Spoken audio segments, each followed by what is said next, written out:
Hello दोस्तों, नमस्कार। प्रातः काल ज्ञान में आपका स्वागत है।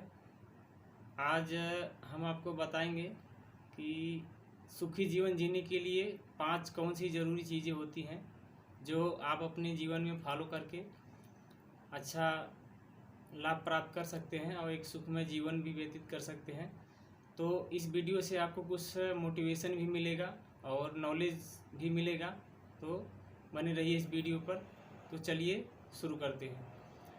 सबसे नंबर 1 है दोस्तों उत्तम संगत। दूसरा नंबर है उचित संतति। तीसरा नंबर है आवश्यक संपत्ति। और चौथा है उत्तम शरीर स्वास्थ्य। और पांचवा है उत्तम चरित्र। तो हम शुरू करेंगे पहले उत्तम संगति से। तो उत्तम संगति का असर हमारे जीवन में बहुत अच्छे से पड़ता है। आदमी जिसके साथ रहता है उस आदमी की विचारधारा भी उस दूसरे आदमी के साथ में जुड़ने लगती है, उसी जो उसके साथ में रहता है। और धीरे धीरे उसकी जो आदतें हैं वो भी पड़ने लगती हैं। जिस तरह से पांडव भगवान श्री कृष्ण के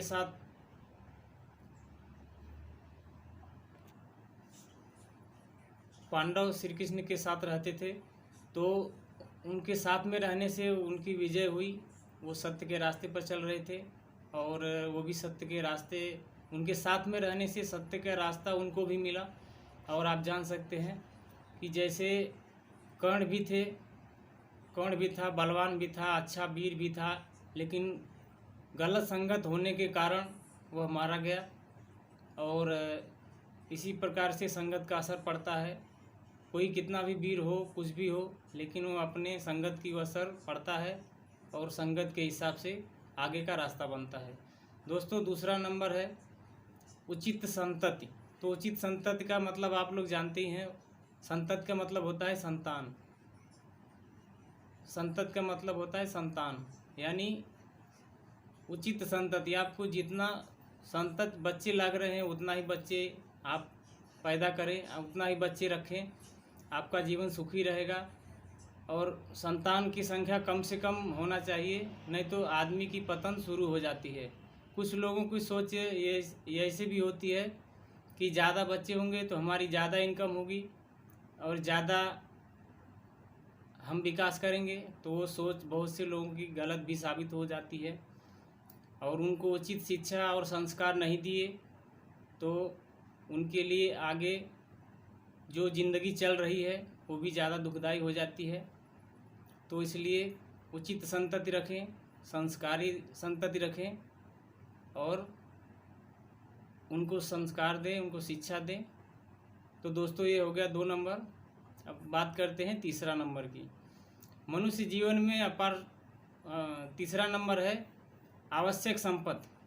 आवश्यक संपत्ति का मतलब होता है आवश्यक संपत्ति, जो हमारे जीवन में जो संपत्ति लग रही है, जो हमारे जीवन में काम आने वाली जो वस्तुएं हैं, किन किन चीज़ों की आवश्यकता है हमें, यह हमारे ऊपर निर्भर करता है कि हम कितनी चीज़ों में अपना काम चला सकते हैं, कितनी चीज़ों में अपन निर्वाह कर सकते हैं।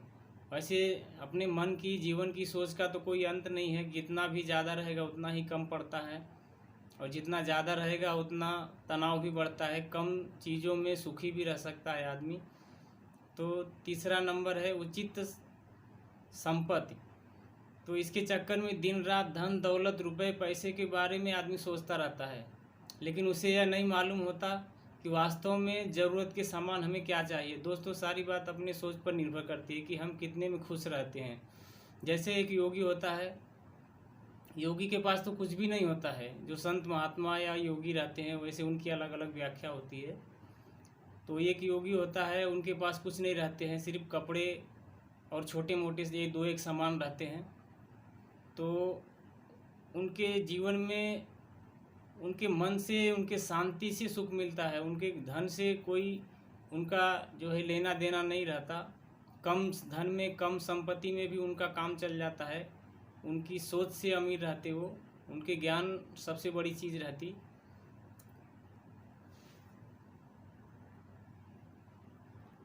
तो दोस्तों आपने जाना कि योगी के पास तो कुछ भी नहीं होता, लेकिन तो भी हमारे और आपसे अच्छी ज़िंदगी जीता है। उसको किसी भी प्रकार का मानसिक तनाव भी नहीं रहता, कम से कम रहता है। जिसके पास ज़्यादा धन संपत्ति रहती उनके पास मानसिक तनाव भी ज़्यादा रहते। और तो दोस्तों, जीवन में जितना संपत्ति लगता है, जितने में अपना काम चल जाता है, उतना ही अपने पास रखे। फालतू के सामान रखने से जीवन में तनाव और टेंशन भी बढ़ता है। तो ये तीसरा नंबर हो गया दोस्तों। चौथा नंबर है सुखी रहने के लिए स्वास्थ्य का, उत्तम शरीर स्वास्थ्य चौथा नंबर है। तो सुखी रहने के लिए स्वास्थ्य का होना बहुत ज़रूरी है, क्योंकि आपको मालूम है जिस आदमी का स्वास्थ्य अच्छा होगा सब लोग उसको रिस्पेक्ट करते हैं, उनकी बातों को सुनते हैं।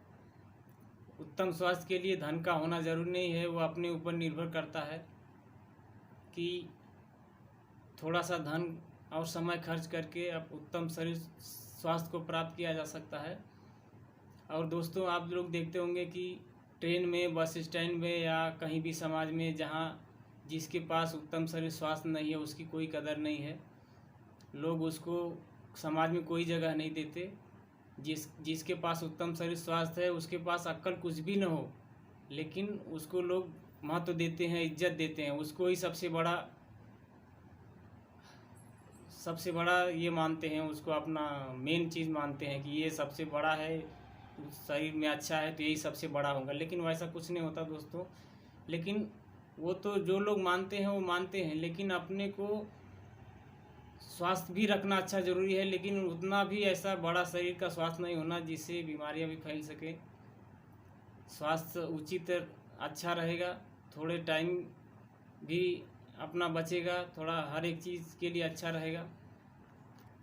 तो दोस्तों, उत्तम शरीर स्वास्थ्य के लिए समाज में जगह भी मिलती है। और सबसे बड़ी बात कि कहते हैं धन गया तो कुछ नहीं गया, स्वास्थ्य गया तो कुछ गया, और चरित्र गया तो सब कुछ गया। लेकिन स्वास्थ्य का भी बहुत बड़ा महत्व होता है। तो सबसे बड़ी बात, स्वास्थ्य अच्छा रहेगा तो डॉक्टर का भी आपका खर्चा बचेगा, आपका धन भी बचेगा और आपका समय भी बचेगा। इसलिए उत्तम शरीर का स्वास्थ्य का होना ज़रूरी है। पांचवा नंबर है दोस्तों उत्तम चरित्र। तो दोस्तों, आप जानते हैं कि उत्तम चरित्र जो होता है आदमी का वो हिस्सा है जिससे इंसान हर जगह, और दोस्तों उत्तम चरित्र वाले को लोग जो होते हैं वो बहुत आगे जा सकते हैं, उन्हें उच्च प्रतिष्ठा भी प्राप्त होती है। उत्तम चरित्र का मतलब यह होता है कि अपनी सोच जो है वो अच्छी होनी चाहिए। सोच सब अच्छी होनी चाहिए। नेगेटिव ज़्यादा सोचने वाले वो कभी समाज से बहिष्कारे जा सकते हैं। और चरित्र सही ना रहने से कोई भरोसा भी नहीं करता, और जिससे आदमी का जीवन दिन प्रतिदिन खराब होता जाता है, बद से बदतर होती जाती है ज़िंदगी। चरित्रवान बनिए। चरित्र का बहुत बड़ा महत्व होता है ज़िंदगी में। चरित्र से आदमी समाज में जगह पाता है। और आप लोग देखते होंगे जिस आदमी का चरित्र अच्छा नहीं होता है उसको लोग कोई महत्व नहीं देते। इसलिए आपको इज्जत पाना है, कहीं भी जाना है, किसी के घर भी इज्जत पाना है तो आप चरित्रवान बनिए।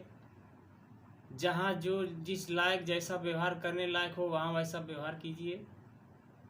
आप लोग देखते होंगे कि कभी कभी कोई होता है, किसी के घर पे जाते हैं तो कोई लोग बोलते हैं बाहर बैठो। तो इसमें आप जानते हैं क्या कारण होता है बाहर बैठने का? उस आदमी पर भरोसा नहीं है, इसलिए बोलता है बाहर बैठो, क्योंकि उनके चरित्र पर भरोसा नहीं रहता, इसलिए बोलते बाहर बैठो। नहीं तो जिसके चरित्र के ऊपर भरोसा रहता है कि हाँ ये आदमी की सोच सही है, आदमी की नीयत सही है, तो वो बोलता अंदर जाओ, बैठो, पानी पियो, मैं अभी आ रहा हूँ। ऐसा बाहर रहते तो लोग बोलते हैं ना, हम किसी घर पे जाते हैं या कोई भी किसी के घर पे जाता है। तो ये चरित्र का। तो दोस्तों, ये थी सुखी जीवन जीने के 5 नए सूत्र। तो आप अपने जीवन में उतारिए और फॉलो कीजिए। और आप हमारा चैनल सब्सक्राइब कीजिए और लाइक कीजिए और कमेंट भी कीजिए, ताकि मैं ऐसे दूसरे वीडियो आपके लिए लाता रहूं। और कमेंट भी कीजिए। तो चलते हैं। जय हिंद, जय भारत।